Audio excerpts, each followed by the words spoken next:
बिस्मिल्लाहिर्रहमानिर्रहीम। अस्सलाम वालेकुम viewers, welcome to my YouTube channel English no problem. आज हम पर्सनल प्रोनाउन पर बात करेंगे।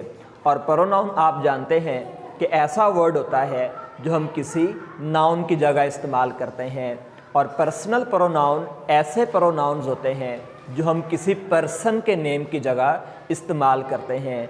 जैसा कि नेम से ही जाहिर है, पर्सनल प्रोनाउन, और हम ये किसी चीज़ के नेम की जगह पर भी बाज़ औक़ात इनका यूज़ कर देते हैं।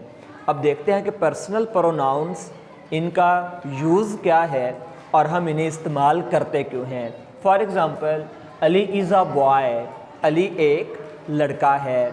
अब अगर हमने इससे आगे अली के बारे में कोई बात करनी हो तो बजाय इसके कि हम अली हर सेंटेंस में यूज़ करें, हम इसकी जगह पर इसका प्रोनाउन यूज़ कर सकते हैं। मसलन हमने यहाँ पर अली की जगह ही यूज़ किया, तो पर्सनल प्रोनाउन हमें रेपिटेशन से बचाते हैं कि बार बार नाउन को लिखना नहीं पड़ता।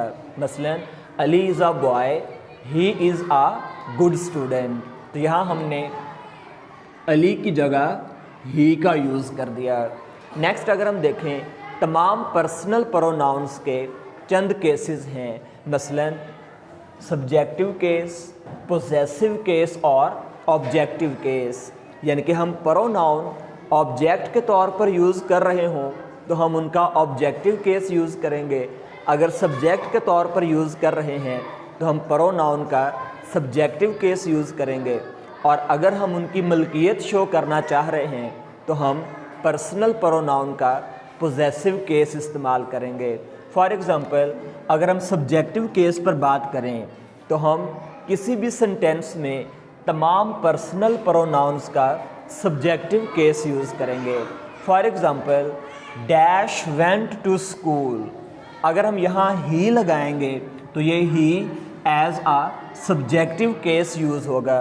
ही went to school, she went to school, यानी कि अगर कोई लड़की के नाम की जगह हम यूज़ करें तो वो शी पर्सनल प्रोनाउन है और हम इसका सब्जेक्टिव केस यूज़ करेंगे। She went to school, I went to school, we went to school, they went to school, you went to school. ये तमाम के तमाम सब्जेक्टिव केस हैं और हम सेंटेंस में इन्हें एज सब्जेक्टिव केस के तौर पर यूज़ करते हैं। और अगर हम पोजेसिव केस पर बात करें तो नाउन की पोजेशन शो करने के लिए हम उनके साथ अपॉस्ट्रॉफी एस लगा देते हैं। मसलन अली का, अली की या अली के का इंप्रेशन देना हो तो हम अलीज़ यानी कि अपॉस्ट्रॉफी एस का यूज़ कर देंगे। और अगर हम इनका पोजेसिव केस का यूज़ करें, मसलन उसका घर बहुत क्लीन है, साफ़ है, तो हम लिखेंगे हिज हाउस इज़ क्लीन, तो ये शो करेगा कि उस लड़के का घर बहुत साफ़ है। Her house is clean, my house is clean, our house is clean, their house is clean, your house is clean. तो यहाँ पर हमने तमाम प्रोनाउंस का पोजेसिव केस यूज़ किया।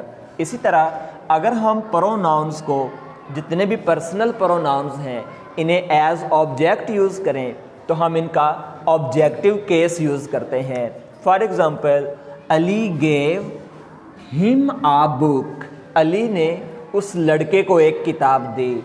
Next, Ali gave her a book, Ali gave me a book, Ali gave us a book, Ali gave them a book, Ali gave you a book. तो ये तमाम के तमाम ऑब्जेक्टिव केस थे और सेंटेंस में हम ऑब्जेक्ट के तौर पर पर्सनल प्रोनाउंस का ऑब्जेक्टिव केस यूज़ करेंगे। नेक्स्ट, जितने भी पर्सनल प्रोनाउंस हैं वो फर्स्ट पर्सन हो सकते हैं, सेकंड पर्सन हो सकते हैं या थर्ड पर्सन हो सकते हैं। फर्स्ट पर्सन से मुराद कि बात शुरू करने वाला, जो बात कर रहा है वो फर्स्ट पर्सन है, जो कि आई और वी हैं। और आई और वी यानी कि फर्स्ट पर्सन जिससे बात कर रहा है वो सेकंड पर्सन है, जैसे यू। और फर्स्ट पर्सन जिसके मुतल्लिक बात कर रहा है